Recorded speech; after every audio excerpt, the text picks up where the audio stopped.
Good afternoon friends, আশা করি তোমরা সবাই ভালো আছো, সুস্থ আছো, আর আমিও অনেক অনেক ভালো আছি। তো আজকে একটা নতুন রেসিপি নিয়ে চলে এসেছি, ভাবলাম এটা তোমাদের সাথে একটু শেয়ার করি। তো আজকে বানাবো আমি চিকেন, তাই চিকেনটাকে ভালো করে ধুয়ে পরিষ্কার করে জল ঝরিয়ে নিয়েছি।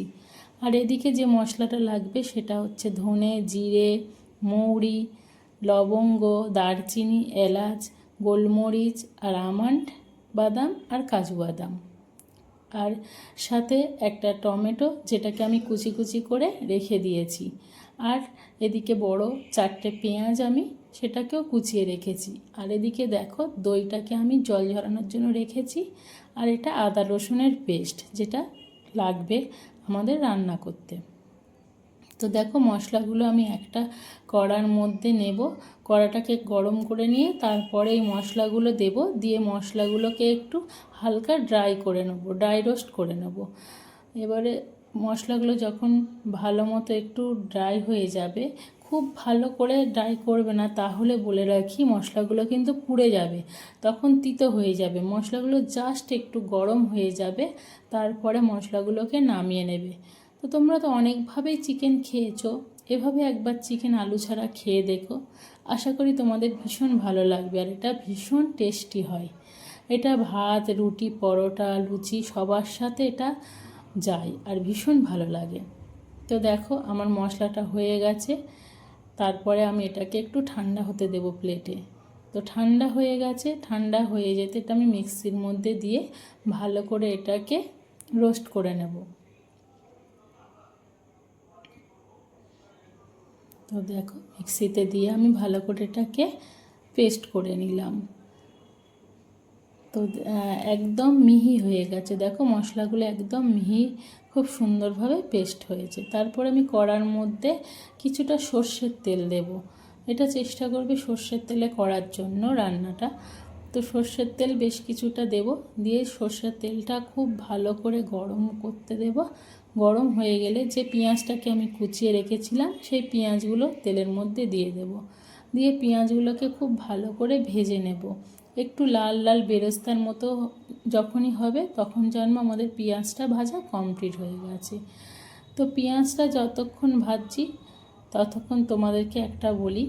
তো এই রান্নাটা আমি আমার একটা বান্ধবীর থেকে খেয়েছিলাম তার বাড়িতে গিয়ে, তো ভীষণ টেস্ট লেগেছিল, তাই আমি বাড়িতে আগেও একবার ট্রাই করেছি।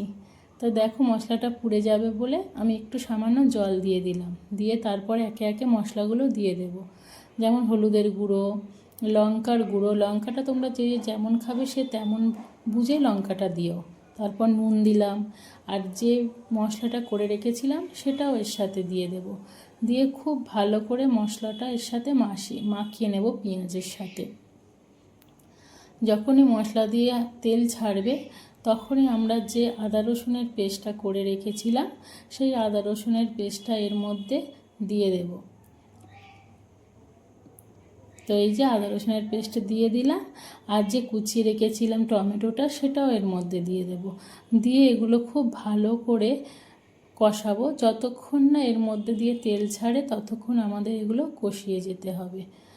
তো আমি ওর বাড়ি থেকে খেয়ে এসে আমার এতই ভালো লেগেছিল যে আমি এর আগেও বানিয়েছি, তো আজকে ভাবলাম তোমাদের সাথেও একটু শেয়ার করি রান্নাটা। তো কথা বলতে বলতে দেখো আমি রেড চিলি পাউডারও 1 চামচ দিয়ে দিলাম, যাতে রঙটা খুব সুন্দর আসে তার জন্য। তো দেখো মশলাটা আমার এরকম হয়ে গেছে, প্রায় তেল ছেড়ে দিয়েছে। তো এবার আমি যে চিকেনটাকে জল ঝরিয়ে রেখেছিলাম সেই চিকেনটাকে এর মধ্যে দিয়ে চিকেনটা আর মশলাটা খুব ভালো করে আমি কষিয়ে নেব। তো আমাদের বাড়িতে চিকেনটা একটু বেশি হয়, তার কারণ আমার হাজব্যান্ড মটন একদমই খায় না, আর ইদানিং করে ছেলেও দেখছি মটনটা খুব একটা ভালোবাসে না, তাই চিকেনটা আমরা চেষ্টা করি সপ্তাহে 1-2 বার আনতে। আর চিকেনের ওই ঝোলটা খেতে দেখবে একদম ভালো লাগে না, আমার তো চিকেনের ঝোল খেতে ভালো লাগে না, একটু গ্রেভি গ্রেভি চিকেন হলে আমার খুব ভালো লাগে। তো চিকেন যদি আমি খুব একটা খাই না, ওদের পাল্লায় পড়ে আমারও খেতে হয়, আর আমি বেশি মটনটাই খেতে পছন্দ করি। কিন্তু ওই যে আমার জন্য মটন, আবার ওদের জন্য চিকেন, এর জন্যই আর খুব একটা মটন আমাদের আনা হয় না। তো দেখো আমি কথা বলতে বলতে প্রায় কষিয়েই ফেলেছি চিকেনটাকে। তোমরা চেষ্টা করবে একটু চাপা দিয়ে দিয়ে কষতে, তাহলে দেখবে ভিতর দিয়ে খুব সুন্দরভাবে এটা নরম হয়ে যাবে। তারপর যে দইটা আমি ফেটিয়ে রেখেছিলাম সেই দইটাও এর মধ্যে দিয়ে দিলাম। আর কাসুরি মেথি, যেটা আমি একটু কড়ার মধ্যে হালকা নেড়ে নিয়েছিলাম গরম করে নিয়ে, সেই কাসুরি মেথিটাও আমি এর মধ্যে দিয়ে দিলাম। এই সবগুলো খুব সুন্দর করে কষাতে হবে। কষাতে কষাতে যখন এর মধ্যে দিয়ে তেল ছেড়ে দেবে তখন আমরা জল অ্যাড করব। কিন্তু মনে রাখবে জলটা একটু কম দেবে, কারণ এটা যদি ঝোল হয়ে যায় তখন খেতে ভালো লাগবে না। এটা একটু গ্রেভি গ্রেভি খেতেই বেশি ভালো লাগে। তো দেখো আমি চিকেনটাকে খুব ভালো করে কষিয়ে নেব, নিয়ে আমি বেশি জল দেব না, 1 গ্লাস জল দেব। জাস্ট এটাকে ভিতর থেকে সিদ্ধ হওয়ার জন্য 10 মিনিটের জন্য আমি চাপা দিয়ে রাখবো জল দিয়ে। তো এটা একবার বানিয়ে খাবে, দেখবে বাচ্চা বড় সবাই এটা খুব ভালো লাগবে। তো আমরা চিকেন অনেকভাবেই খাই, তো এটা আমাদের বেশি পছন্দ এই চিকেনটা।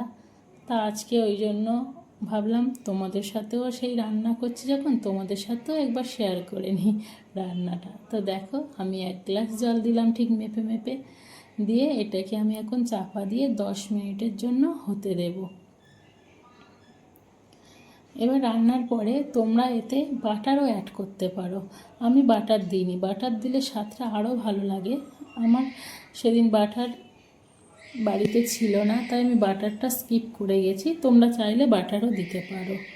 তো ভিডিওটা যদি তোমাদের ভালো লাগে একটা লাইক কমেন্ট শেয়ার করে দিও, আর পারলে আমার চ্যানেলটা একটু সাবস্ক্রাইব করে দিও যারা আমার নতুন বন্ধু আছো। তো চলো টাটা, আজ এই পর্যন্ত, আবার দেখা হবে নেক্সট ভিডিওতে।